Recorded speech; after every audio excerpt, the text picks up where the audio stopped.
All right, welcome to the Sweet Science of Fighting podcast. Today we have Paul Green here. Welcome, Paul. Appreciate you coming on. Thanks for having me, mate. Appreciate it. And I guess you specialize, or you've put yourself in that area of training older gentlemen and potentially ladies, the ones over 40 years of age. So, do you Mm. want to give a brief background about yourself, how you kind of got into that space? Um, it's basically, I do Brazilian Jiu Jitsu myself. I'm a purple belt, and as I've entered that space 5 or 6 years ago, I'm noticing a lot of older men, Mm, especially in the Brazilian Jiu Jitsu space, definitely. that, that just don't do anything. And I'm literally thinking, like, these guys have started to get their lives back. They've discovered an amazingly powerful sport, and which is great. All the benefits that comes with martial arts, especially Brazilian Jiu Jitsu, for loads of crazy reasons we could probably talk about. But with Brazilian Jiu Jitsu marketed as, the strong guy gets beat off the more technical guy, Mm, I thought maybe the culture of Brazilian Jiu Jitsu has led to strength training, effective strength training, and all the rest of it taking a little bit of a backseat on the priority list. And it's my belief that is correct, or loosely correct. And what you're seeing is a sport which is, very highly technical, a very amazing sport, but there's a lot of men, especially the older, old and crusty generation, the dinosaurs, they're not inspired by strength training. They're not doing it, and they're suffering for that. The bodies, the joints, absolutely everything that comes with that. And I'm looking at it and I'm like, if you just done some basic things, you would be in such better shape. Like, I'm seeing people wearing knee straps, elbow straps. yeah. Like, you look at a Brazilian Jiu-Jitsu athlete or a student, a hobbyist, the amount of tape they've got on their fingers, the amount of they're just literally like walking mummies, like, and they're struggling to walk down the street, struggling to like walk the dog, get out of bed, and I'm just like, it's great that you're doing Brazilian Jiu Jitsu, but if you just added a little bit of this in, you would be you'd be so much better suited for the demands of the sport, because it's a no impact sport, but there is a lot of demands that go through the joints, a lot of weird Mm. demands as well, especially, you know, just crazy directional forces that are going through the joints, and it adds up.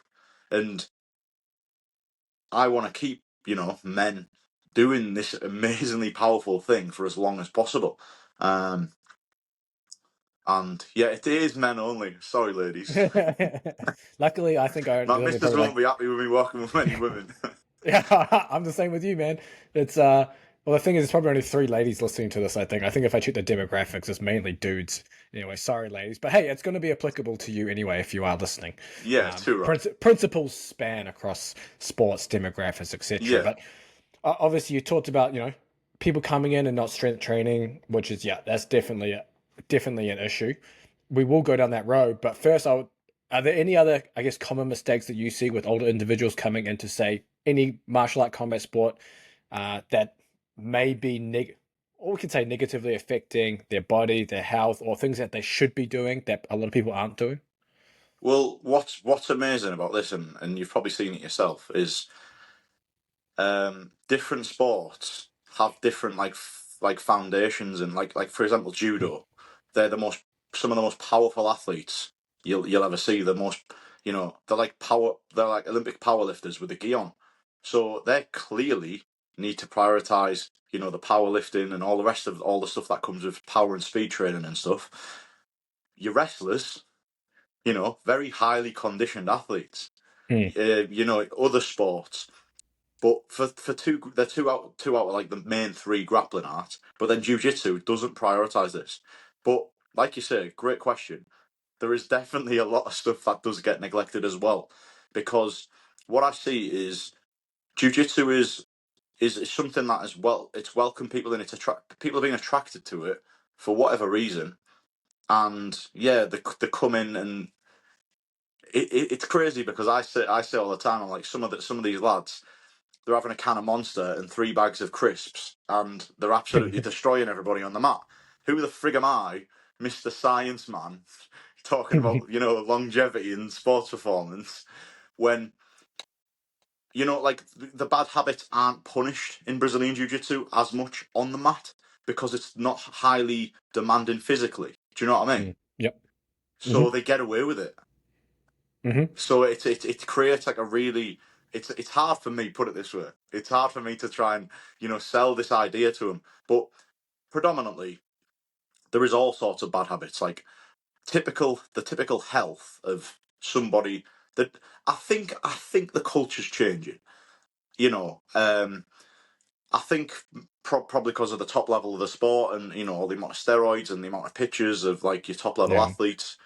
I think people are like, he's strong, he's athletic. Maybe I should prioritize it, and I do think that, you know, the pace of the top level of these sports now, it's becoming more evident that, you know, your S&C is necessary. But with me, as much as I do like working with the highly tuned athlete, and especially with Brazilian Jiu Jitsu, you know, massive focus on like isometric training and stuff like that. I prefer working with the hobbyist, you know, in order to move the needle for everything else off the mat as well. Do you know what I mean? Yep. No, for sure. So Now, say again. now I was going to say, what might be Yeah. helpful and practical for a lot of people listening as well is people who may be doing some kind of strength training or thinking about it, and they do whatever martial art they do and they want to add it to their routine. And obviously a lot of people might just search online, find something, and the program's probably not, it's probably potentially too advanced for their current athletic ability, because a lot of people say over 40, maybe getting back into martial arts or doing martial arts, have probably spent 10, 20 plus years not doing a lot of things, because you go from playing a lot of sport in your teenage years, running, jumping, sprinting, whatever it is, then you Mm, get to your 20s, you may do a little bit, but then that starts to drop off. Maybe you found the gym, maybe whatever it is, and then you go another 10, 20 years and you don't jump and you don't run, you don't I sprint, know. you don't throw, you don't rotate, you kind of just powerlift or just do the martial art. And then you go find a new program, and it's like, oh, are you prepared to start doing sets of box jumps? And then are you also prepared to start doing heavier squats with it and a lot of volume or whatever it is?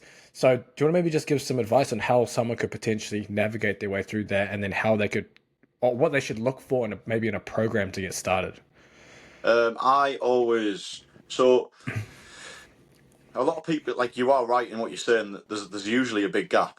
You know, people have families, people have kids, and Mm, demanding, you know, work, life, all the rest of it. And what you did when you were younger, you know, it's in the back of your mind, but your training age has importance with regards to my programs, but it's not your training age. It's how long you've been out of the game. For me, mm, that's what really influences the programming. Um, how I navigate it is I usually start them off on a clean slate sort of thing. So I know what you're saying. Like, a lot of people will approach and go on YouTube top 5 exercises for jiu-jitsu strength mm. and all of this. That's And, good you know, content to get a lot of views, by the way. You should make yeah, those as well. yeah, yeah. I've you know, I've moved away from Instagram. We could talk about that later on. Like, I've kind of like just shifted my focus a little bit to just pure education, because Hmm. I can be the entertainer, you know. But I'm just like, no, I'm just gonna teach some people some important shit. But the way I usually navigate it is I start a clean slate. Um, and I just think that's the best way with it, because I'd love to, you know, do the power train, but I don't know what they've been doing. Like, if they've had a Mm, gap, most of the people that I'm working with have had a gap, and they'll do a test week with me, and it'll be, you know, my six movement patterns, and from them videos, I'm like, okay, and then we'll define the priorities. They'll come to me and say, look, I want weight management. I want to really improve my guard or whatever, or I want to be able to do a body triangle. So, but I'll look at the lifts and I'll be like, look, they're great goals. I'm happy that you've got goals and stuff, but let's just address these issues with your body. Like, I seen your knee was coming in ridiculously when you were doing a Zercher squat. We need to probably have a look at these, and then we'll start you on like a kind of a hypertrophy block with, you know, really good tempo. Just build a little bit of muscle, and then we'll go into the strength. Then we'll go into the power and speed. Um, but I do err on the just nice and simple. I was watching your video earlier on actually about the optimal training power Oh yeah, training optimal load. power load. Yep. Yeah, um, and yeah, I was because that stuff's relevant for my like last block with my last power speed block, Hmm. and it was interesting what you're saying. Start with the fast stuff, finish with the slow and heavy. You know what I mean in the training Hmm. sessions, and I was like, yeah. So it's it's an interesting battle, but because they are over 40, and because my fundamental goal is to keep them doing, not necessarily optimizing performance. It's just to literally fundamentally keep Mm. them on the mat. Then once they have built a base of strong joints, then develop that into resilient joints, then we can start looking at performance. You can't start looking at performance before these foundations have been set. So they have to earn the right, and they earn the right to train strength when they've done. I don't know. It's a kind of typical program, typical online coach. Trying to keep me in the program a little bit longer. I will progress them. Like I will move them on faster if they're ready. But I'm not gonna allow like a bull in a china shop approach with my guys, because they're at an age where you have to be a little bit more careful. Mm. Um, but the glory of it is their development. The development they go on is ridiculous. You know what I mean? Like Yeah. in the gym, we call it like newbie gains or whatever, where you haven't trained for years, and then you know, and then they're back into it. The gains that they get is just absolutely insane on their lifts, and that's always amazing. But Y- more importantly, their joint pain is starting to go Mm. away, and their reoccurring elbow injury is starting to go away, and you know what I mean. Then after all that's addressed, then we can start looking at performance. Well, that So is performance training. You're saying it's not no, performance training, but it is for no. people who are listening. Oh Yeah, yeah, of course, no, of course, because you're able to get them pain, reduce yeah, pain, so they can perform better on the mats. I think a lot of people, or people who may be listening, maybe you kind of see it as two distinct, yeah, I guess, kind of training styles, where I'm just training for health and longevity and quote unquote injury prevention versus I'm training for performance. But I think a lot of people need to. I think a lot of people see it in a lot of things in isolation, right? no, So it's that's a good point. isolation, aerobic, anaerobic, strength, power, but everything blends together and everything Mm, is towards kind of that one goal. And it's just yeah, depending on the person you're training, obviously. Like with your guys there, that's their performance training. It's yeah, slower movements, regaining strength, regaining muscle, and and they perform better. And it's awesome. It's especially with guys that are a little older and they need that, as you mentioned, they need some of that base back because I know. what were they doing before? But I actually wanted to ask a question on that. So when would you start to introduce some kind of like low level jump plyometric throw, just something out of the normal, maybe just standard lifting exercises? Is that something that you bring in initially, or you kind of build them up first a little bit through some of those first phases? So I'd definitely run a good boring like hypertrophy block for probably about 2 months, just to get some Mm, foundations in there, and then I'd start to bring it in incrementally. But I'd look to add low level plyometrics into like the strength block, which would be the second main block, yeah, and it'd be like low level agility, low level plyometrics, um, interval stuff. So my first block is aerobic. I watched a little bit of your thoughts on aerobic as oh well. yeah, Um, so yeah, it'd be hypertrophy and zone 2 yep, to start with, and then it progresses on to strength, a little bit of it like intervals. I introduce yep. agility, and then low level plyo, and then power speed. You can get excited and make it like really sport specific and stuff. So yeah, it's cool, Nice. man. So what happens after the power speed block? Do you start back again? Yeah, yeah, yeah, Yeah, yeah, yeah. So just a nice. big circle of friggin' benefit for these absolute legends, making their second half of their life better than their first half. No, that's awesome. Yeah, Yeah, it's always good to see once older athletes start to see the benefits of actually doing something in the gym. Because as you mentioned, people come, man, I don't know. There's a shit ton of jiu-jitsu athletes that just don't lift weights, Mm, which is crazy to me. Like I know. I you're know. trying to Like, like grab other human beings that are like your weight or heavier, and then and you don't want to do any weights to help you. It's like, damn. I And then can't once they start, believe. they go and they realize that the benefit. Yeah.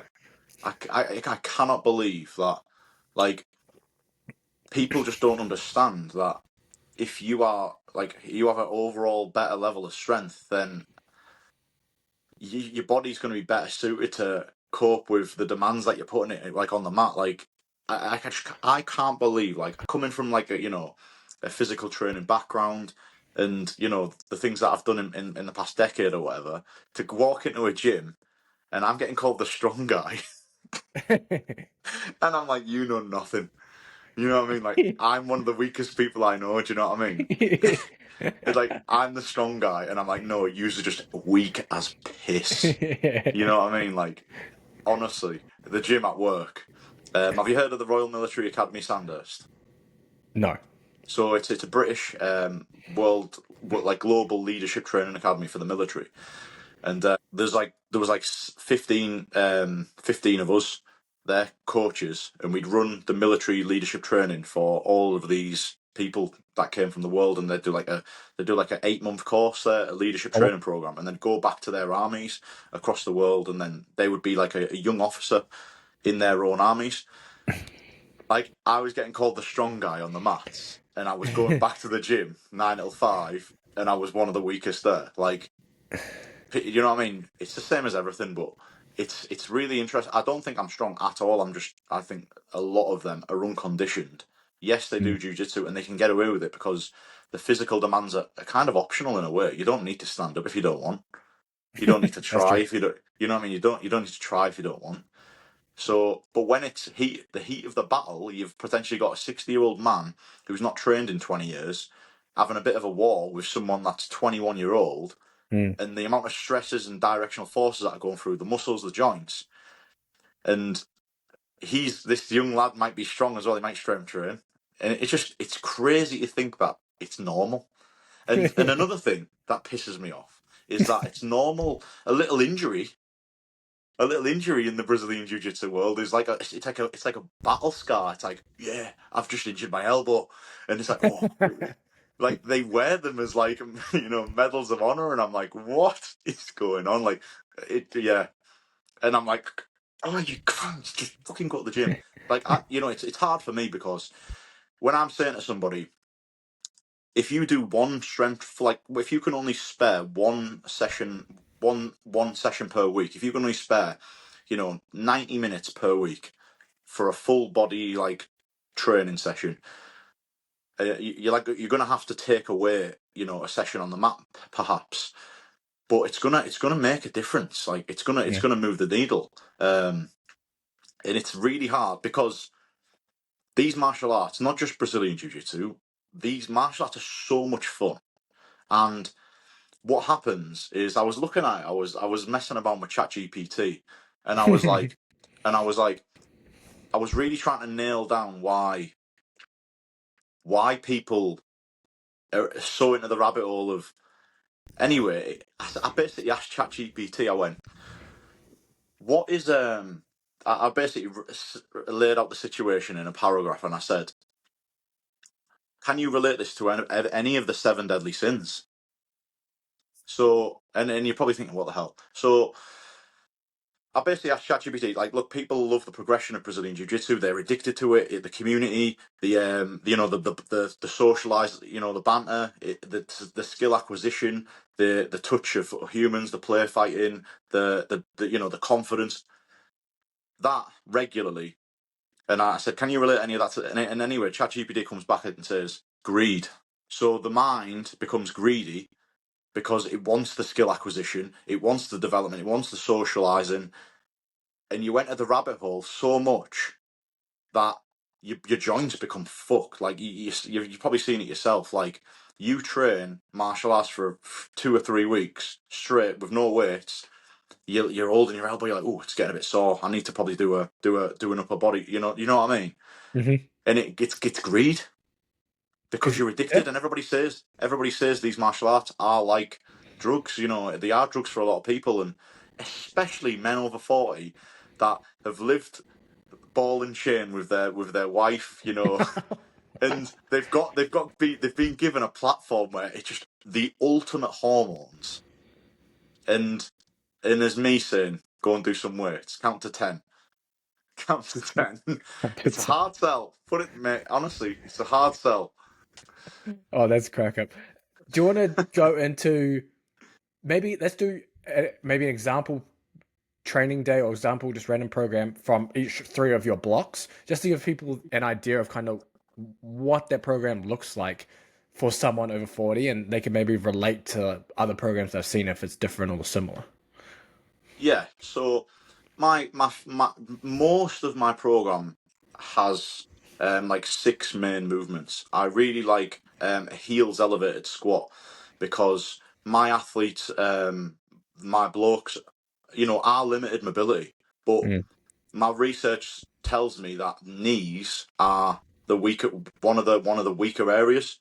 So one of my ways of taking ankle mobility and hip mobility out of the game for these athletes is heels elevated squat. But I make it a Zercher.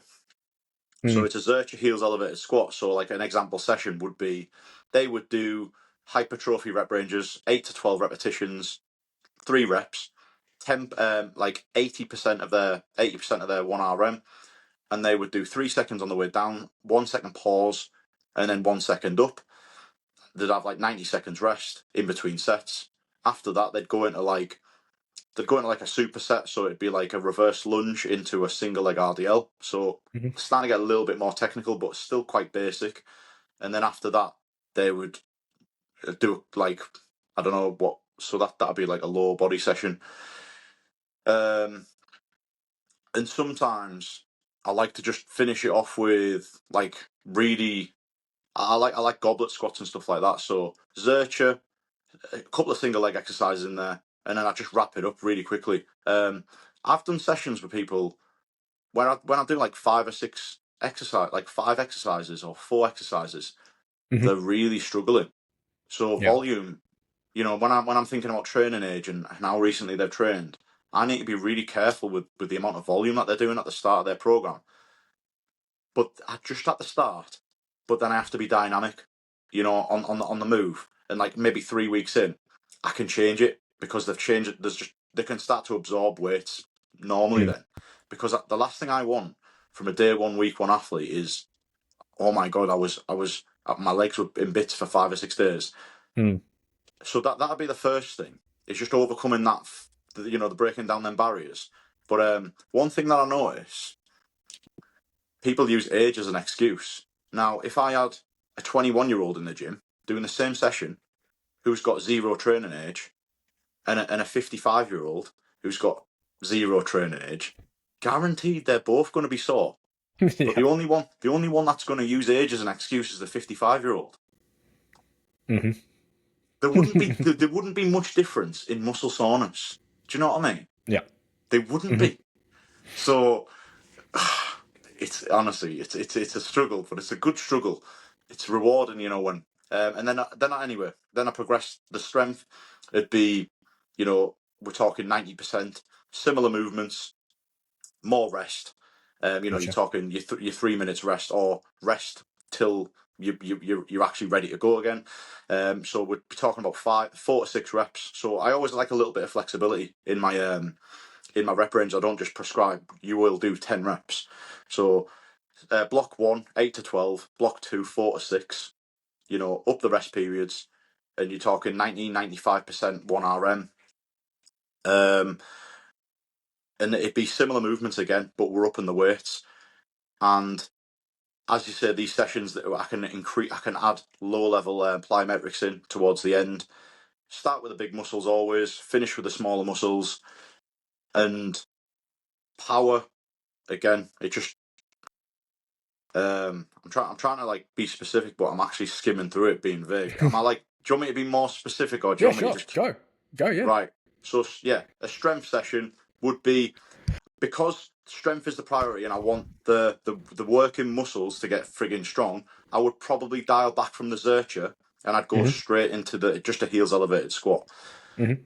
Safety bars in 5x5 or 4 to 6 for 4 sets, 90% of your 1 RM, and then I really like the ATG split squat. Have you seen that?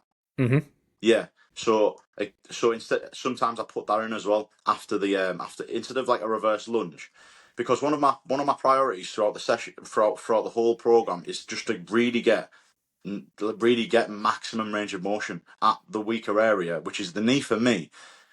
I was surprised. I thought grapplers would have, really weak fingers and wrists and elbows because it's a grabbing art. But actually, a lot of injuries are actually at the knee. More injuries are at the knee. I thought it'd be elbow, but it's not. So back to that session, 4 to 6, heels elevated squat, and that'd be their main leg exercise. Yeah. On like session 1, and really focusing on that. ATG split squat to finish that. Dumbbells really heavy. And then we push on to. I should have. If you told me get programs ready, I'd have it. Yeah. I'd have it all out. It's all good. Um, and like RDLs or a deadlift in there as well. So I'd have, like, let's say 2 compound movements, one unilateral movement, and then to finish it'd be like some jumps and stuff like that. With the jumps, airing on like, power side of it, but it'd just be like broad jumps. Jump for 6, so it'd be like starting to get them ready for the power block as well. Yeah. So, and then, but yeah, that'd be strength. But again, I'd add in the agility as well, on some sessions as well. But and then power and speed. I've never actually ran the power and speed block yet. So at the moment, I've only got people through the strength block. Yeah. It's funny And enough once, you mentioned the jumps and stuff at the end. That's something that I've talked about before as well, especially for older, more beat up people.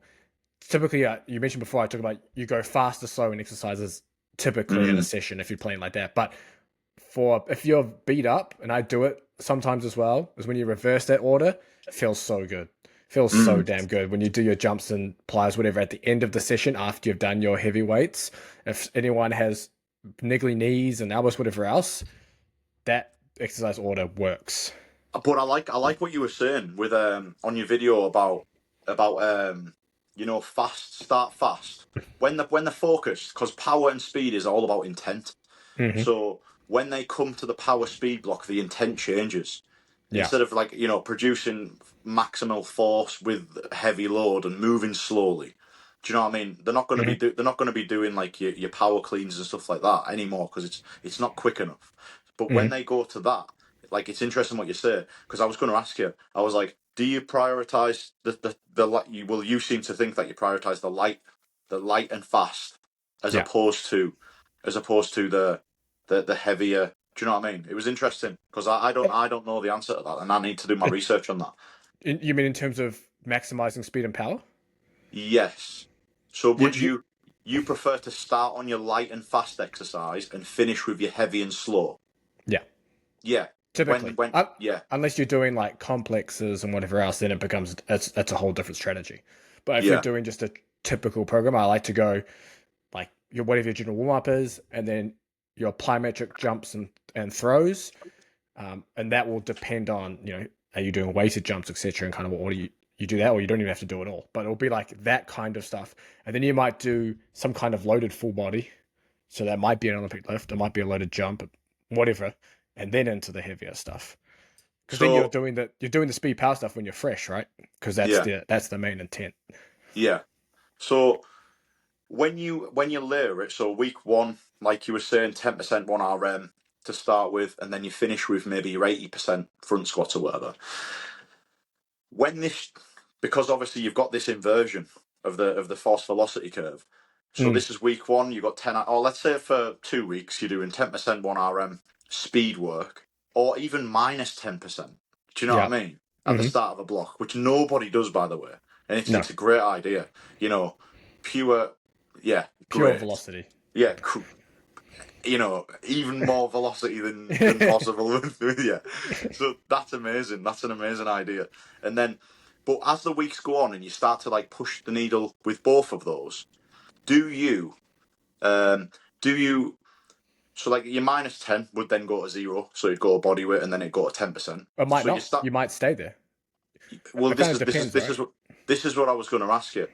The start of the session would potentially progress in load, but then again, it depends on what they want, and it depends what you want for that athlete. Do you Yeah. want to maintain speed the priority, or is power the Yeah. priority? So But you'll just change the volumes, right? Depending would on you what would you you're. would you would you not think this would be cool? So like, let's say for example, you're doing your 80% lifts at the end of your session, Mm. and the way you periodize it is, let's say you're on 10% 1 RM, but then it like does this. Do you know what I mean? So like at the end of you get heavier at the start. So Yeah. then the week 2 or the week 3 becomes 20% of your 1 RM for Yeah. speed, but then at the end it gets lighter, and then there's like that inversion happening within the session. I don't know. When you were explaining that, I thought of that happening. I was like, well, if week 2, week 3, you're making the 10% body weight Mm. speed work, you're making that maybe 15% or 20%. Would the same happen for No, that the would end? stay or go Oh, up. right. Right, okay. And then Fair. you would, yeah, and then you would just manipulate volumes based on what the goal is, right? So Yeah, if you're going through your strength block as an example, you might only do a few sets of the other stuff and do most of your volume at the top, yeah. Fair as an enough. example. Yeah, because yeah, I think a lot of people get like on this kind of approach. I guess you could call like a vertical integration approach, where you kind of touch on most things in a session, or at least everything within a training week, and people think I got to touch on everything, and then everything becomes done at the same volume and everything progresses at the same time, and then that can become an issue in itself. It just kind of depends. There's so many variables, like Mm. it's like so individual to whatever the sport or the person.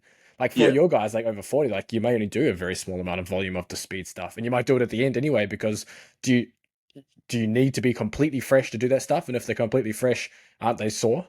Maybe yeah. the lifting stuff So maybe the thing feels is better with me first. that like it needs to be trained. Power, speed, and strength needs to be trained because type 2B muscle fibers Mm, are on the decline and they don't get addressed. yeah, And this is the thing. This is the whole reason I'm looking into this stuff. So it does need to be trained. And again, it builds like speed. Everybody, all the gentlemen especially, they just make that shift. It's like, oh, I'm not young anymore. Endurance, and I'm just like, yeah. Dude, I see this all the time now. It's like I guess the it's hybrid athlete trend, which hybrid athlete's not, everyone's a hybrid athlete. Hybrid athlete's just a trend, but it's bodybuilding and marathon running. I'm like, like no speed, no nothing. It's just slow everything. I was like, damn. yeah. I just like endurance is a problem because muscular endurance impact. It's just a recipe. It is a recipe for disaster, especially as you start to get older, because the problem of diminishing strength, power, and speed isn't getting addressed. Yeah, And and I just need to beat the drum about don't be shy. Maybe your starting point is a lot lower than it maybe used to have been, but that's okay because it can happen, and there's nothing to say that you cannot train your strength, power, speed just because you're 50 or 60 year old. yeah. Like it's, do you know what I mean? And if anything, the benefits are going to be greater than you've ever seen in your life, like because you've just not done it. Yeah, You're like, yeah, exactly. it's so simple, but like I said earlier on, it's so hard for me to drag them away from a sport which they're so addicted to. Hmm. In order to because I was talking about one of my mates. I was talking about him about this yesterday, and he was like, why would you, why would somebody jump on your program? And we were getting right down to it, and he was like giving me it hard, and I was like, well, what's the alternative? I said the alternative is shoulder surgery, 14 grand. The alternative is Yeah. this. He's like, dude. He's like, people do not give a fuck about that shit. If you said to somebody, if you do what you're doing today, tomorrow you will have a $14,000 shoulder bill. You know what I mean? They'd be like, they'd still do the stupid thing. Like fitness and this type of stuff, S&C. for performance, it's different because your guys is it's different for you, and when you're Yeah. working with high performers, for upcoming competitions, they come to you, they're motivated, and I'm used to coaching them in the army as well Mm. because people in front of me are highly motivated, to develop their whatever for operations around the world, but trying to get men potentially unmotivated, it's hard enough to get them on the mats to then Mm. enter a new skill set because it's tricky, but it's purposeful, and the way I see it developing, because Brazilian Jiu Jitsu is my current main passion. I'm then going to venture out to like rock climbing, another one of my passions, and then it's going to Yeah. be, it's going to venture out to different hobby, basically keeping men over 40 doing their hobby and doing their new mission essentially, whether that's playing guitar or whether that's whatever it might be, keeping men doing their thing. But it is, I'm not going to lie, this stuff, and you'll be the first person to agree with me. Like, it's a tricky old world, this online space. I know, man. I know. Online is its own little beast. Do you have any older guys who are competitors? Does your program change at all? Yeah, Competitors yeah, versus hobbyists? yeah. So my what one of the beautiful things about the grappling arts is they have masters. Mm. You know what I mean? And that is one of the most. It's one of the biggest. It's one of the most amazing setups ever. Like, boxing doesn't have masters. Striking arts I don't think have masters, but grappling has masters divisions. So if they say to me, "Look, I'm competing. I know I'm halfway through a hypertrophy block. Can we make some adjustments?" Can I? And I'm like, yeah, okay. And then generally, the approach I like to take is I don't really get too specific with like movements and stuff like that because there's so many weird variables. But one thing that I do like to change up is the cardio. I'm a massive believer in similar to yourself, like zone two, right?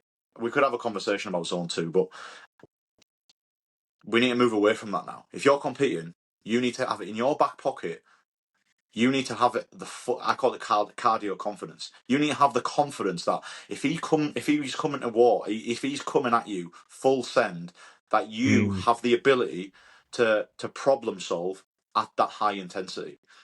Um, if you don't have that in your arsenal, you're fucked. You don't have Yeah. the ability. So the main adjustment, like to answer your question, the main adjustment I make is the cardio. The cardio gets adjusted and ramped up, and the cardio I like to use is 2 hour. I'm only joking. It's 10 hours of zone two. Road work. Right. No, it's the gold standard for me is the assault bike. Hmm. Are there any So specific protocols you like to do on there for these gentlemen? yeah, so I ask them. I say, how many minutes are your rounds? So depending on their belt level, how many minutes are your rounds at the competition? They will say, "Oh, I'm a purple belt. I do 5 minutes rounds," and I'm like, "Cool. We need to get you ready for a 5 minute round." So 20 seconds on, 10 seconds off on the assault bike for 5 minutes. So that they would run that like that single session a few times a week, which Mhm. isn't that much.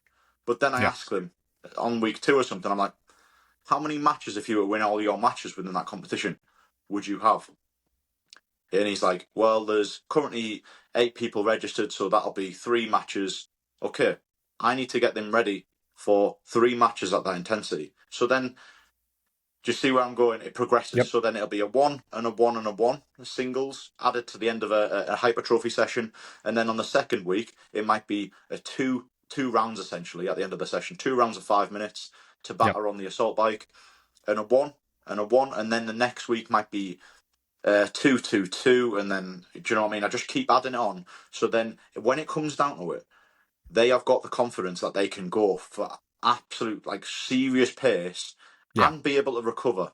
Um, I think that for me is it's so useful, Yeah. um, because they know that whatever the other person brings, they're ready. And I this is like a bit controversial, but I believe that the assault bike is better for training cardio than hard sparring rounds Mm. Well, because you can get more targeted, right? And more e- intensity. Exactly, but there's how many people are in there, so how many people will agree that, or will disagree and go, no, there's nothing better than hard sparring rounds, or I'm just like, you have to strategize, you have to problem solve, you have to pace yourself. There is no pacing yourself on an assault bike for 20 seconds. You Yeah. are full send. Um, so that's my little secret thing that I just throw out there with them if they do need a competition, which is awesome for me because it's low impact. Yeah. It's not going to have a massively detrimental effect to their current training. So I'm still ticking all the boxes for the longevity piece and the joint strength and all the rest of it. But I am making the adjustment for their competition. Now, if they said to me, I'm competing in, 6 months, I really would like to be able to do a body triangle comfortably, then I could really start to, work some elevated pigeon poses, with dumbbells to really increase their, external Hmm. rotation flexibility. And I could just put in like a little superpower if they wanted it. But generally, it's just the cardio that gets adjusted because without cardio, even if you don't use it, it's just Yeah. It's just knowing yeah. that if there is a scramble, like often I'm sure you've probably thought of it too, like you don't do the extra movement. You stop early and kind of accept a position because you know you're gassed, you know you're gonna get gassed, and then you're like, I'll just stop here. Versus knowing that you can go that extra movement to win the position Mm. and It's amazing. stuff like that, like It's such an amazing thing, and I'd rather spend the time there than doing some band work with single legs to practice your takedown single leg or something. oh yeah. Like just do some hard shit on an assault bike. You will be, because I know for a fact the other person's not doing that. You know what I mean? The other Yeah. person's not doing the assault bike sessions, and I'm ready for 3 rounds on the assault bike to win this competition. And it's such a good thing because you just know you've got the cardio advantage over them, and Yeah. you don't need to use it every time, but it is. Yeah, that's the main adjustment I do for competitions. Nice. I've got a couple of questions for you in the chat on YouTube here. So the first one is, what would be a good plyo slash speed? What would be good plyo slash speed exercises to keep and possibly build more fast twitch muscle fibers when you are 35 plus? Um, do you want to answer that, or is it No, for me? that's for you. Good plyo Um, speed exercises. Any maybe just general ones that you use. okay. So first thing with plyo speed exercises, or the word plyo, it gets thrown around the fitness industry, It quite does a loosely. lot. And let's say back in the day when I was 15 years ago and I was doing plyometrics, I was doing box jumps, and I was like, right, we're doing clap press ups and stuff like that. The word plyometrics refers to is the direct exploitation of a fancy thing that happens in your body called the stretch shortening cycle, and it's actually very hard to do if you're not used to it. So Yeah. you're basically using the body's natural spring, um, and you're training it. And how you can train that is you basically have to limit the amount of contact that your body has on the floor. Sorry, your ground contact time. It has to be. You have to be very specific with how much contact. Because if you simply just do a jump where your feet are on the floor for 5 minutes and then you jump, it's not actually true. Now there's another word. There's plyometrics and then there's true plyometrics.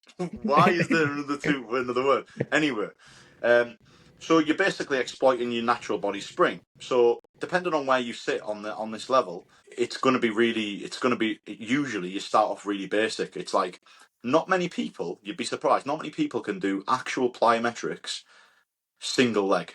So you It's can it's actually hard. It is hard, it's especially if really you haven't hard. done it in a while and Yeah, maybe I you're struggle. bigger. Yeah, Yeah. exactly. So I'd basically what I'd do straight away for plyometrics. I'd just like to highlight that plyometrics is a lot harder than people give it credit for. A lot of people do plyometrics and they're not actually doing plyometrics. They're doing Yeah. explosive strength, which is great, by the way. I'm not disrespecting explosive strength. Your box jumps, you're getting a ball and slamming the ball really hard as fast as you can for like 3 to 5 reps, and then doing like 3 to 5 reps of heavy kettlebell swings or something like that. Not arguing against all that, but plyometrics is your spring. For example, if you were to stand up now and you were to have very straight legs and you were to spring your feet, bang, bang, bang, and you're basically thinking in your head, I'm a rabbit, I'm bouncing, right? And you're basically you're trying to you're trying to minimize the amount of time your foot has on the floor. It's like boing, boing, boing, boing, boing, and you're like popping up. It's quite hard to explain on video, but if you give it a try and you actually feel like you're springing a little bit and you can really get some good height, that is you training your stretch shortening cycle. And yeah, there's a bit of science into it that you can only do a certain amount of reps per session before your body just starts failing with this type of stuff. But most people can do pogos, it's called pogos, with the plyometric fundamentals in there.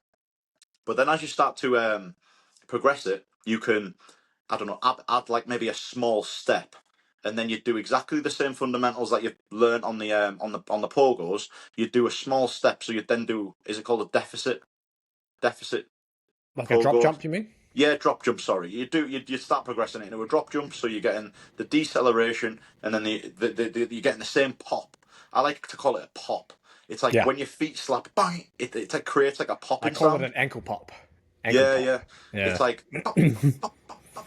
And yeah, you do a drop jump, and then you start progressing it that way, and then you'd have to really assess. A few weeks time, you might be able to try single leg stuff, but there's the plyometrics overview.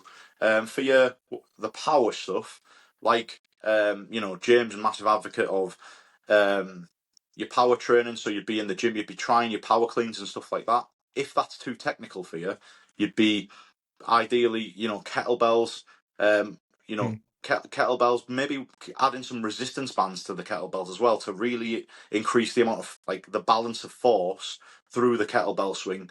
Really low repetitions, intent. So when you think about power training, think about intent, because when you start the set, it's all about that you create the signal of your brain is sparking the muscle. It has to come. You have to have that intent like as soon as you walk into the gym. So that's with the power training. Like just think about intent. It doesn't always have to be. It doesn't always have to be heavyweight. It could be lightweight. But as long as that intent is there, and a lot of people train power with really light weights, and there's all sorts of stuff you can do. But the main thing is intent, and the main thing with plyometrics is be very aware, be very aware of yourself and your current ability levels, because chances are you probably can't do plyometrics um uh, you know extremely well. So bring it back down, try pogos, progress it onto drop jumps, and then yeah, that's about it Mm. really. But you've probably got way more in the locker with regards to what I've just said. But I think I've got some videos on the YouTube channel. I think they're around progressing yeah. plyometrics and all sorts of stuff too. But it's a good point about the short ground contact times. A lot of people miss that up.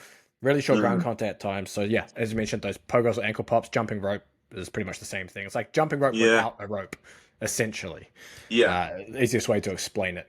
There's also one more question as well from him. He's saying, do you have a benchmark watt per kg wise to maintain on the assault bike? That's a great question. Um, I don't, because it's going to be individual. So let's say, for example, I've got a 60-year-old lunatic on the assault bike. My benchmark, might be a certain wattage, like over 350 or something. So it's a good point you make, because how do you maintain intensity? So I would advise, yes, is the answer to that question. You need to have your own individual wattage. However, I would simply have to ask them. I'd be like, what watts were you keeping there? And he's like, yeah, well, I started with 400 watts, or, you know what I mean? And then I dropped it down to 200. I'm like, I'm not happy with that. So me personally, for my own personal sessions, I am aiming to keep the intensity up, because I know what you're saying. Like, you can drop it and you start to become lazy.